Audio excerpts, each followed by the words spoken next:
Piece and joy. German ചക്രവർത്തിയായിട്ടുള്ള Henry ആറാമന്റെ മരണശേഷം അദ്ദേഹത്തിന്റെ കിരീടാവകാശിയായ മകൻ ഫെഡറിക്കിന്റെ സംരക്ഷണ ചുമതല അമ്മയായിട്ടുള്ള മഹാറാണി കോൺസ്റ്റാൻസസ് ഇന്നസെന്റ് മൂന്നാമൻ മാർപ്പാപ്പയെ ഏൽപ്പിക്കുകയാണ്. അത് ജർമ്മനിയിലെ പ്രഭുക്കന്മാർക്കിടയിൽ വലിയ തർക്കങ്ങൾ ഉണ്ടാക്കി. അധികാരം മോഹിച്ചിരുന്ന പലരും അധികാര ആവശ്യത്തിന് വേണ്ടിയിട്ട് വലിയ സൈനിക മുന്നേറ്റം നടത്താനായിട്ട് ആഗ്രഹിക്കുകയാണ്.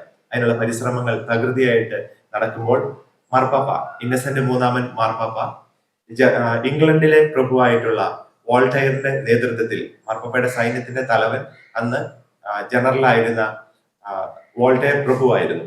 വോൾട്ടയർ പ്രഭുവിന്റെ നേതൃത്വത്തിൽ സൈന്യത്തെ സംഘടിപ്പിക്കുകയാണ്. അസീസിയിൽ നിന്നും കൗണ്ട് ജെന്തിലസ് ആണ് സൈന്യത്തിലേക്ക് യുവജനങ്ങളെ റിക്രൂട്ട് ചെയ്തിരുന്നത്.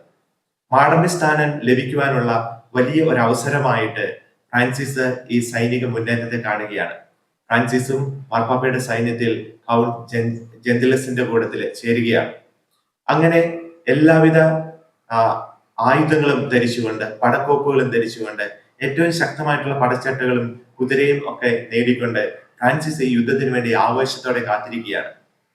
ഫ്രാൻസിസിന്റെ ഒരുക്കം അപ്പോലിയയിലേക്ക് കൗണ്ട് ജെന്റിലസിന്റെ കൂടെ പോകുന്നതിന് വേണ്ടിയിട്ടായിരുന്നു.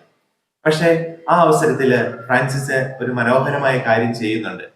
തന്റെ പടച്ചട്ടയും തന്റെ ആയുധങ്ങളും ഒക്കെ അഭിമാനത്തോടെ ഫ്രാൻസിസ് നോക്കിക്കാണുമ്പോൾ സൈന്യത്തില് വളരെ പ്രശസ്തനായിട്ടുള്ള ഒരു പ്രഭു വളരെ ദുർബലമായിട്ടുള്ള പടച്ചട്ടയും വളരെ പഴകിയ ആയുധങ്ങളും ഒക്കെ ആയിട്ട് നിൽക്കുന്നത് കാണുക. വളരെ പ്രശസ്തനും വളരെ ശക്തനും ധീരനുമായിട്ടുള്ള ആ മനുഷ്യന് മുൻപില് താൻ ഇതുവരെ യുദ്ധത്തിന് അത്ര ശക്തമായിട്ട് പങ്കെടുക്കാത്ത താൻ ഇത്ര വലിയ ശക്തിയേറിയ പടച്ചട്ടയും ഒക്കെ ധരിച്ചു നിൽക്കുന്നത് ഒരു അപമാനമായിട്ട് ഫ്രാൻസിസിന് തോന്നുക.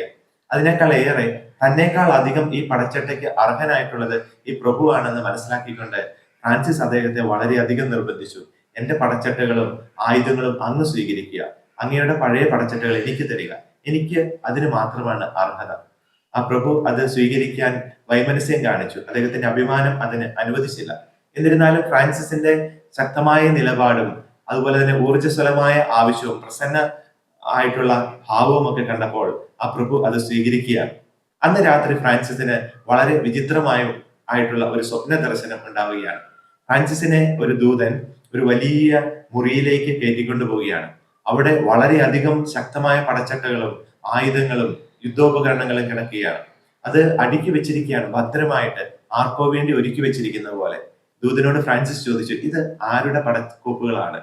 ഫ്രാൻസിസിനോട് ആ ദൂതൻ പറഞ്ഞു, ഇത് നിനക്കും നിന്റെ വാക്കനുസരിച്ച് നിന്റെ പിന്നാലെ വരുന്ന സൈന്യത്തിനും വേണ്ടിയിട്ടുള്ളതാണ്. പ്രിയമുള്ളവരെ, ഇത് ഭാവിയിലെ ഫ്രാൻസിസ്കൻ സഭയുടെ ഒരു ദർശനം പോലെ നമുക്ക് കണക്കാക്കാവുന്നതാണ്. ക്രിസ്തുവിന്റെ പിന്നാലെ ഫ്രാൻസിസ് സുവിശേഷത്തിന്റെ വചനമാകുന്ന ആയുധവുമായിട്ട് മുന്നോട്ട് പോകുമ്പോൾ അതിന് പിന്നാലെ വരുന്നവർക്ക് വേണ്ടി സ്വർഗം ഒരുക്കുന്ന കവചങ്ങളാണ് നമുക്കവിടെ കാണുവാൻ സാധിക്കുക. ഓരോ മാനുഷിക പ്രവൃത്തിയും ദൈവത്തോടുള്ള തുറവിയില് നിഷ്കളങ്കതയിലാവുമ്പോൾ അവിടെ ദൈവാത്മാവ് പ്രവർത്തിക്കുന്നത് നമ്മൾ കാണുക.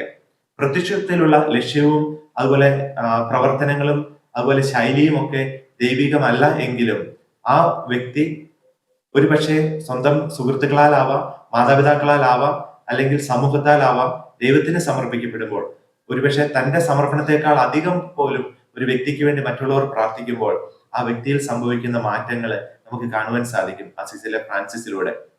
ഫ്രാൻസിസിന് കിട്ടിയ ദർശനം ഭാവി സഭയുടെ സൈനികരായിട്ട്, വിശുദ്ധ സൈനികരായിട്ട്, സുവിശേഷ പ്രഘോഷകരായിട്ട് തന്റെ സഭ മാറുന്നതിന്റെ ഒരു സൂചനയായിട്ട് പോലും നമുക്ക് കാണുവാനായിട്ട് സാധിക്കും.